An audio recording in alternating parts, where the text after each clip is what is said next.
¿De qué están hechas las miradas que nos rodean? ¿Cuáles son las conformaciones? ¿Cuáles son las piezas que se han enhebrado para que esas miradas, se fundan con los prejuicios, con las observaciones, con los preconceptos que muchas veces tenemos y que son también formas, atajos de llegar a esa realidad, por supuesto cambiada? Pero sobre todo quiero preguntarle en esta noche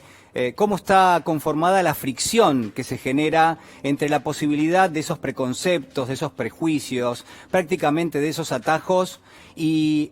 uno podría pensar el objetivo, la pelea, la lucha, la voluntad por sobre todas las cosas, aquello que queremos modificar de ese mundo que no, yo diría, no encaja en lo que es nuestra mirada o en lo que es, en definitiva, nuestra propia voluntad. Quien ha trabajado todo esto, quien lo ha plasmado de una forma realmente contundente, muy fuerte, ha sido el genial escritor estadounidense Ernest Hemingway, premio Nobel de literatura. Y allá por el año 1940, Hemingway publica una novela que es realmente muy bella, hermosísima le diría, y que se llama ¿Por quién doblan las campanas? O en todo caso, esa es la traducción que conocimos y que conocemos. Las campanas son aquello que nos llega, aquello que podemos escuchar a lo lejos, y está claro que hay una motivación detrás. Hemingway se preguntaba en nombre de quién, cuál era la motivación que había detrás de esas campanadas que estaban sonando permanentemente a su alrededor. Y la historia, yo le diría que la historia es realmente muy sencilla. Le decía, se publicó en el año 40 y refleja lo que sucedía en la España de 1937, segundo año de la Guerra Civil Española. Segundo año de la Guerra Civil Española, prácticamente habían pasado muy poquito tiempo desde que se había llegado, uno podría decir, a un desenlace, a un triste desenlace, por cierto, y de ese desenlace también había participado Hemingway en tanto corresponsal de guerra. Pero claro está, ahora hablamos del novelista que años después concibe una historia y que lo que refleja es prácticamente un relato de guerra, pero también un relato de amor. Y sobre todas las cosas, 3 días intensos en la vida de un grupo de milicianos, de un grupo de partidarios de la República, de defensores del pueblo, que lo que buscaba era precisamente frenar el avance del franquismo, frenar el avance de los fascistas, aquellos que contaban con el respaldo aéreo incluso de los nazis, los propios nazis alemanes que apoyaban el avance del franquismo, y del otro lado, prácticamente uno podría decir, del otro lado de la trinchera, el ejército del pueblo que se armaba para tratar de defender lo que era la República. Y en ese contexto esta historia bellísima realmente, que va a tener un eje, que va a tener un foco, y ese foco es un personaje, un hombre, una historia, que se llama Robert Jordan. Robert Jordan es un profesor universitario, es al mismo tiempo un experto en explosivos, un experto en dinamitar cualquier cosa que se le cruce en el camino, pero claro está, hablamos de una persona civil, de alguien que mira a lo lejos porque es estadounidense, la pelea por parte de los republicanos contra los fascistas, y que en todo caso de pronto experimenta la empatía, decide integrar lo que se llaman las brigadas internacionales, se llega hasta España, y allí en el medio de España, en esa España central, en esa España rodada de montañas, entre los bosques, prácticamente uno podría decir en esa sierra que se llama la Sierra de Guadarrama, esto es lo que escribe Hemingway en esta historia, allí toma contacto con lo que es una especie de resistencia. ¿A qué? A la avanzada del fascismo que quiere llegar directamente a las puertas de Madrid. En el medio lo que hay es un puente, y el objetivo central que va a tener el señor Robert Jordan, este profesor universitario, que de pronto se compromete con esa pelea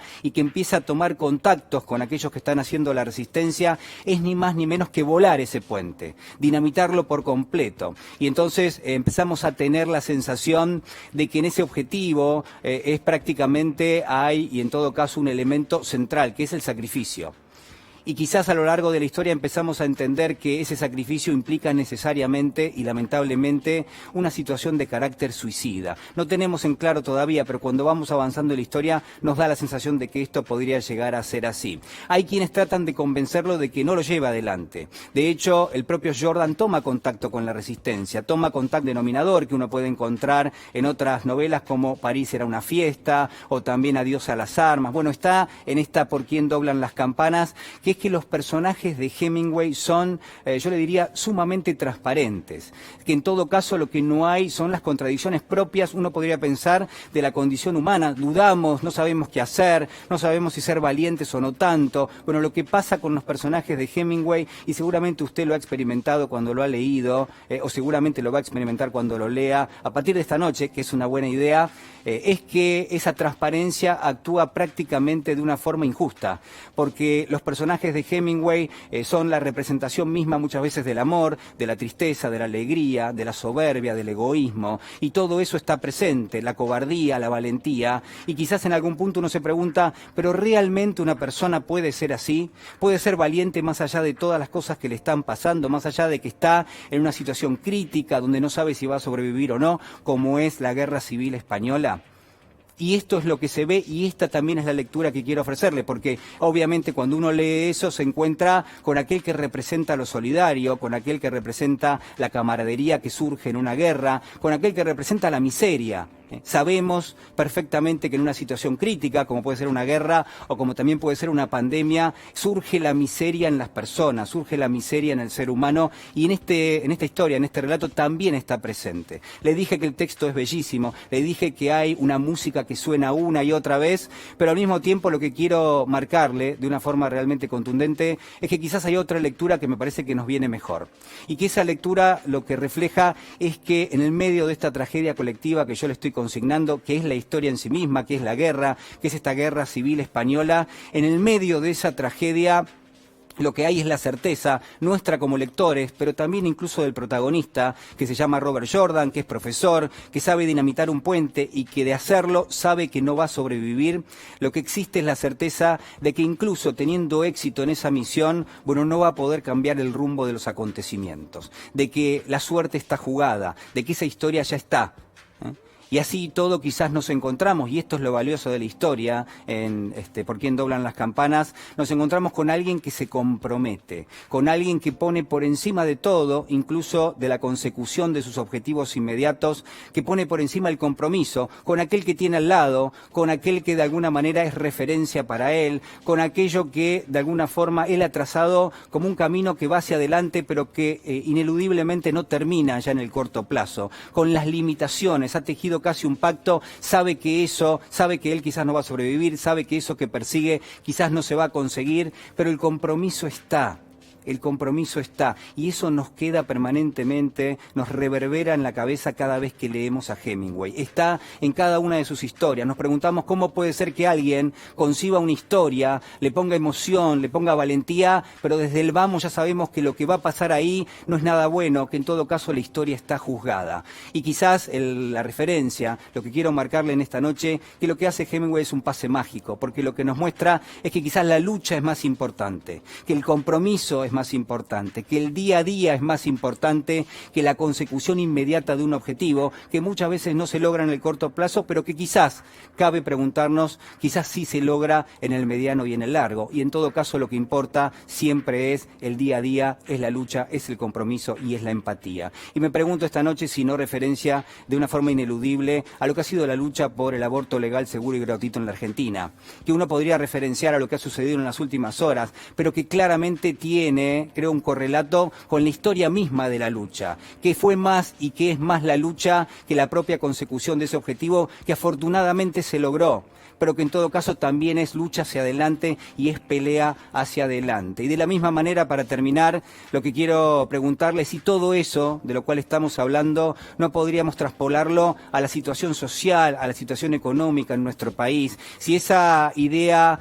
pseudo desmoralizante que muchas veces nos llega de la oposición política, casi yo le diría de los países centrales, de aquellos que ejercen el poder concentrado en la Argentina, en esta Argentina de todos los días, de aquellos que quieren hacernos creer que no es posible cambiar las cosas, lo que quiero preguntarle es si no podemos quedarnos con un poquito de ese Hemingway que lo que nos dice es, miren, no importa lo que ustedes vean, importa lo que ustedes sientan, lo que quieren pelear, la lucha cómo está constituida, el compromiso que se hace con el que está al lado, y en todo caso también la posibilidad de trazar un objetivo, que obviamente puede no ser conseguido en el corto plazo, pero que sin ninguna duda constituye una razón, una filosofía, una idea para compartir y una idea para llevar adelante. En esta Argentina, donde hay mayores niveles de pobreza, de indigencia, en esta Argentina que es más desigual y que es menos inclusiva, que llegue el momento, señoras y señores, que alguien nos pregunte por quién doblan las campanas y que podamos responderle: las campanas doblan por ti.